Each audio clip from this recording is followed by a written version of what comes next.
Hello, Lifesong kids! Lifesong kids! Hello, Lifesong kids! What's up, Lifesong kids? Let's kick it! Lifesong kids! Lifesong kids! We can cut this part out, right? Lifesong kids, hello! How's everybody doing? I'm so excited for today because we are about to jump into today's lesson, taking up with the life of Joseph in our series, Story Time! But I think we might need to do a quick refresher on what we learned last week. So let's check it out. Hey everyone, it's me, Joseph. Oh, yeah, Dad just made this just for me. Did I make you one of those? No, he make you one? No, you gotta get rid of this guy. Better yet, let's sell him. What the enemy means for evil, God will use for good. And that is where we're gonna pick up today.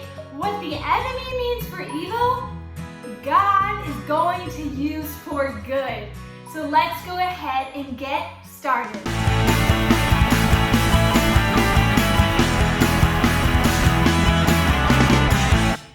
Hey y'all, my name is Chef Hannah and I'm going to be cooking with you in the kitchen today as we look at the ingredients for the story of Joseph and what got him from the beginning all the way to the end. So make sure you follow along as we read his story together.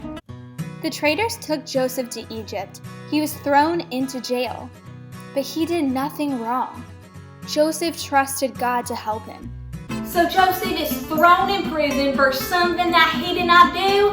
Oh no, how is God ever going to come through on his promises? Well, that's going to be our first ingredient of the day, which is trust. That's right, because Joseph had to trust God. So let's go ahead and throw that on in here and mix it up. He made friends with some of the prisoners. One of them had been a wine taster for Pharaoh. Pharaoh was the leader of Egypt. The wine taster said, "Last night I had a dream. I was picking grapes and squeezing them into Pharaoh's cup. Then I put the cup in his hand. What does this mean, Joseph?" Joseph answered, "You will be Pharaoh's wine taster again. Once you are free, please don't forget about me. Help me get out of jail too." A few days later, the wine taster's dream came true. He got out of jail and became Pharaoh's wine taster once again. But he forgot about Joseph. Well, would you look at that? Our friend Joseph has already made a friend in prison. What a man of God that is, and he is able to actually interpret the dream of his friend. But how could he do that without the help of the Lord? That's right, he couldn't do it without God. So you know what? Through prayer and worship, he is able to stay close to the Lord and interpret that dream. So we're going to go ahead and throw those ingredients in here and just stir it on up. Later, Pharaoh had two strange dreams. In one dream, he saw 7 heavy cows and 7 skinny cows. The skinny cows ate up all the heavy cows. In another dream, Pharaoh saw 7 healthy plants. Then he saw 7 dried up plants. The dried up plants ate all the healthy plants. Pharaoh was confused. Pharaoh's wise men were confused too. Then the wine taster remembered Joseph. He told Pharaoh that Joseph could explain his dreams. With God's help, Joseph told Pharaoh what his dream meant. For the next 7 years, plenty of food will grow. For 7 years after that, not enough food will grow because there will be no rain. Pharaoh said, "Joseph, you are a very wise man. I will make you a ruler over Egypt." Now Joseph is forgotten, and I'm starting to feel bad for the boy, because even his own friend whose dream he interpreted forgot all about him. But when the right time came, he remembered him, and the Lord used Joseph's gifts, his gifts of dreams. He used his gifts of interpreting dreams, of having dreams, and now he has a seat before the king. But that dream the king had, now that's a real head scratcher. I sure couldn't interpret that, and neither could any of Pharaoh's wise men. But Joseph had something that they did not have, and that was wisdom. The kind of wisdom that can only come from God above. So let's go ahead and throw it into the dish, and you guys know what we're gonna do? Mix it on up. For the first 7 years, Joseph was in charge of gathering extra food for the people of Egypt. That way, when hardly any crops grew, there would still be plenty to eat. Now Joseph is leading the whole nation, so let's go ahead and throw in some leadership skills and stir. The 7 bad years began and people in other countries had no food at all. Even Joseph's family did not have enough food to eat.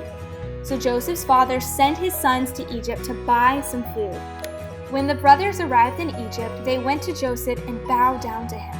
They did not know he was their brother, but Joseph knew. Joseph sold them some food. Then the brothers left to go home. Sometime later, they returned to buy more food. Just as Joseph had dreamed, they bowed down to him again. Finally, Joseph told them, "I am your brother." His brothers were afraid. Dude, I think that's Joseph. Like the Joseph we told our father was dead, Joseph? Nah, no way. Now his brother showed up and he could have responded with something like this. Well, would you look who it is? You guys are getting no food because you sold me into slavery. Instead, we're gonna come to our final ingredient, and this is a really key important ingredient that we all can learn from the lives of Joseph. And that's gonna be forgiveness. That's right, throw forgiveness in there. Sometimes people are gonna do you wrong. They're not gonna always treat you right. They're not always gonna understand your dreams. But when we choose to forgive them, we are honoring our God. And let's go ahead and stir it all together and see what the final result is in the life of Joseph. But Joseph told them not to be afraid. God meant it for good. He had a special plan for me, he said. They all hugged. Joseph's brothers rushed home. They told their father what had happened. Jacob was so happy to hear that Joseph was alive, the whole family moved to Egypt.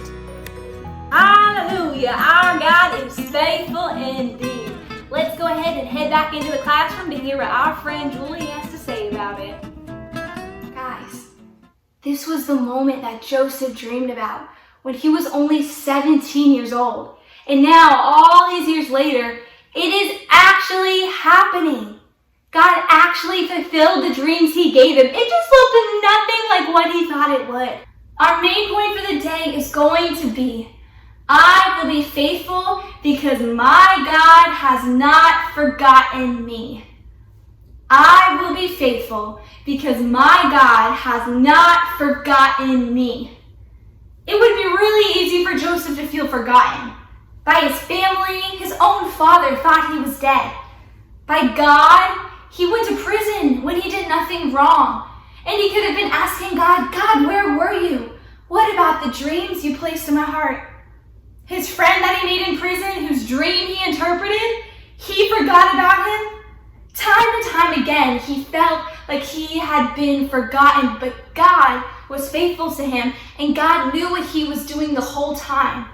And in the end, Joseph's dreams were even bigger than he could have ever imagined, because his dreams saved not only himself, but his family. They saved his brothers. They saved those who were in prison with him. They saved the king, Pharaoh, and they saved an entire nation from famine. I will be faithful because my God has not forgotten me. Maybe you feel forgotten. Hey, what are you doing here? Miss Julie. Do you think my mommy and daddy forgot about me? I've been waiting on them for a really long time. Oh no, I'm sure your parents didn't forget about you. We're actually not having kids' church at Lifesong right now. Well, they went to church last March and they never picked me up from kids' church. Oh, you've been here since March. That's a really long time, and they may have forgotten. Maybe you felt forgotten by a teacher. And you think, why does she always pick somebody else to lead but me? I'm a good student. God has not forgotten about you. Maybe you feel forgotten by your family, like they notice what everybody else does but not you. God has not forgotten about you. Maybe you feel forgotten by your friends. Why aren't they a good friend to me? Why don't they invite me to their slumber parties? God has not forgotten about you. Keep being faithful. If the story's not good, the story is not over. If the story's not good, the story is not over. If the story's not good, the story's not over. Our memory verse for the week is going to be the same. Genesis 50:20. You intended to harm me, but God intended it for good, for the saving of many lives. See, last week we saw all the bad stuff that happened to Joseph, and this week we saw even more bad stuff that happened to Joseph. But God meant it so that many lives would be saved.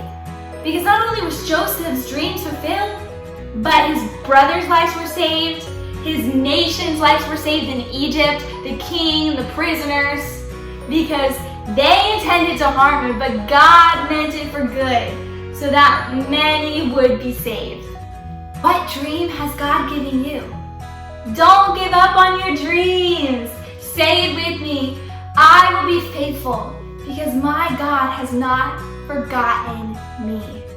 Well, I think you guys know what it's time for.